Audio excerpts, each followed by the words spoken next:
Hey everyone, and welcome to The Explainer. Today, we are diving deep into a paradox that, let's be honest, lives right in the palm of your hand. I'm talking about all those free apps. You know, the ones that don't cost a single cent to download, yet they've built some of the wealthiest, most powerful companies in human history. So, what's the catch? What is the real price we're paying? It's really the central question of our digital age, isn't it? If you're not paying with your wallet, you have to be paying with something else. Well, to figure it out, let's follow the money, because the numbers here are absolutely staggering. All right, let's just take one example, Meta. The company behind Facebook, Instagram, WhatsApp.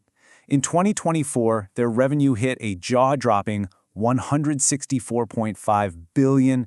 And get this, almost every single penny of that came from advertising inside what they call their family of apps.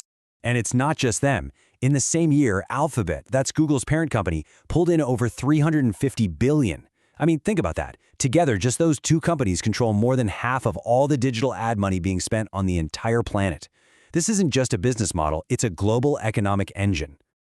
Okay, this quote right here, it just nails it. It gets to the very heart of how this whole system works.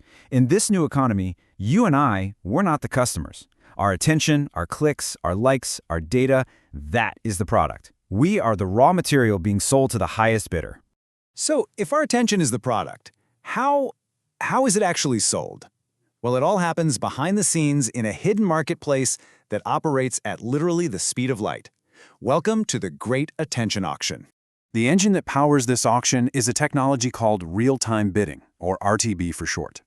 Now, the best way to picture it is like a super fast stock market. But instead of trading stocks, it's trading moments of your attention. And it all happens faster than you can blink.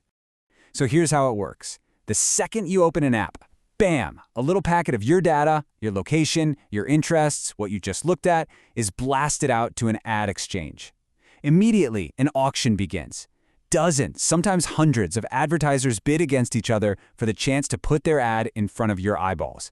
A winner is chosen, and that ad is loaded onto your screen. The whole thing, start to finish, takes about 200 milliseconds. Now, the scale of this is, well, it's basically impossible to wrap your head around.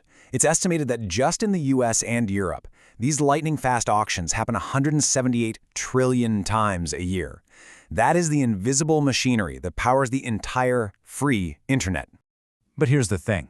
For that giant auction to be valuable, the platforms need a constant, steady supply of the raw material, which is your engagement. And they don't just sit back and hope you'll scroll. Oh no, they actively, scientifically engineer it. A lot of this is based on something called the hook model. It's a simple four-step psychological loop. It starts with a trigger, maybe a notification that pops up, or even just that feeling of boredom. That leads to an action. You pick up your phone and scroll. Then comes the secret sauce, a variable reward, an unpredictable mix of content. And finally, you make an investment. You like something, you leave a comment, which loads the trigger all over again for the next cycle. Now that variable reward part, this is where it gets really clever. It works on the exact same psychological principle that makes a slot machine in a casino so addictive. You pull the lever, you scroll the screen. You have no idea what you're going to get. A funny video, a message from a friend, an argument, and that unpredictability triggers a dopamine loop in your brain that makes you want to do it again, just to see what comes next. And this whole system gets supercharged by design features like the infinite scroll. Think about it. A book has a last page. A movie has credits. These things give us natural stopping cues. But with infinite scroll, there is no end. It's deliberately designed to make it as easy as possible to just keep going and going and going. And there's a fascinating psychological principle at play here. It's called the Zeigarnik effect. It basically says our brains are hardwired to remember unfinished tasks. So because a social media feed is designed to never end, the task of seeing what's next is never finished. It creates this constant, low-level mental itch that we can only scratch by, you guessed it, continuing to scroll. Okay, so the platforms get incredibly rich, and advertisers get our attention. But what about the other side of the ledger? What are the hidden costs of this model, the ones that don't show up on any corporate balance sheet, but are paid for by society as a whole? And this isn't just some vague theory. A major economic report from the French government actually tried to calculate the real-world impact, and what they found was shocking. They estimated that this whole attention economy could literally shrink a country's long-term economic output by up to 3%. And when you break that number down, the single biggest driver is a long-term decline in our collective cognitive abilities. It's basically making us less focused, less able to tackle complex problems. Then you add in the direct productivity losses from distraction and the rising costs of mental health care, and you start to see that the price tag is very, very real. But the costs aren't just economic. To keep us hooked, the algorithms learn to push whatever gets the biggest reaction.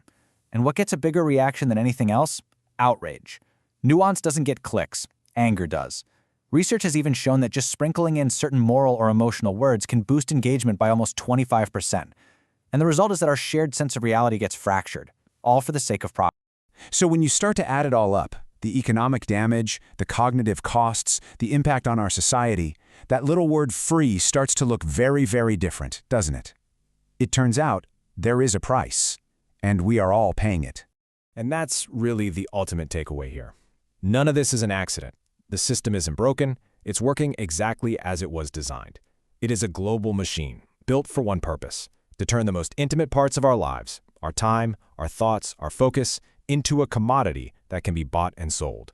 And so that leaves us with one final and I think very important question. In a world that is built to constantly bid for every single moment of your attention, how much is your undivided focus really worth? And what are you willing to do to protect it? Thanks for watching.